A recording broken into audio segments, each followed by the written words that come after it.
প্রশ্নটা হলো যে ভিউ দিয়ে কি আসলেই কোনো পরিবেশনার মান যাচাই করা যায় কিনা, আমি এটার উত্তর আমি দেব না, কিন্তু আমার ভাবনাটা আমি বলতে পারি।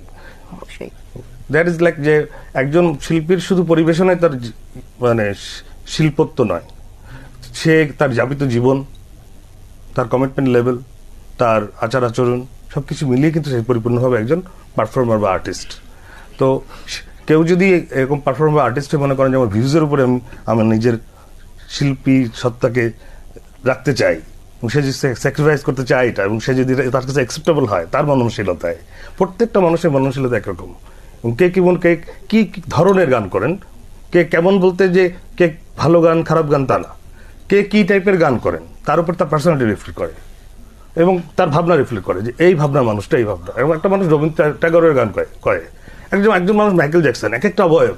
একজন মানুষ লালন সঙ্গীত করেন, আরেকটা অবয়ব, তার জীবনযাপনে অন্যরকম। তো ধরুন যে সেই ক্ষেত্রে কি সে যদি মনে করে ভিউ দিয়ে আমি happy, let them be happy. টিকে থাকার জন্য অনেক অনেক কাজ নাকি মান সম্পন্ন অল্প কিছু কাজ, আপনি কোনটাকে বেছে নেন বা কি ভাবছেন? যদি আপনি অনুমতি দেন। অবশ্যই অবশ্যই। জীবন জীবিকার জন্য শিল্প নাকি জীবনটাকে সমৃদ্ধ করার জন্য শিল্প? আপনার কাছ থেকে প্রশ্ন এখন কি আমাকে উত্তর দিতে হবে নাকি আপনার কাছ থেকে আমরা যাবো? আমরা তো আলোচনাই করছি, হতেই পারে আমি এটা উত্তর দিয়েছি, কিন্তু as a question, as an answer it's a question. দুটোরই বোধহয় দরকার আছে। হ্যাঁ, দুটো যদি দরকার থাকে তাহলে ব্যাপারটা ঠিক নেই, জায়গার জিনিস ঠিক জায়গা মতো নেই, সঠিক জায়গায় নেই।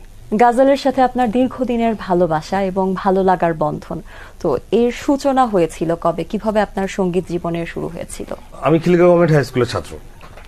তা আমাদের তখন শ্রদ্ধেয় হেডমাস্টার সাহেব ছিলেন শ্রদ্ধেয় মরহুম ইয়াকুব আলী খান সাহেব, এবং আমার একই সেকশনে এখন বর্তমানে জনপ্রিয় এবং প্রথিতযশা অভিনেতা, মডেলিং করে, অনেক কিছু করে, মনির খান শিমুল।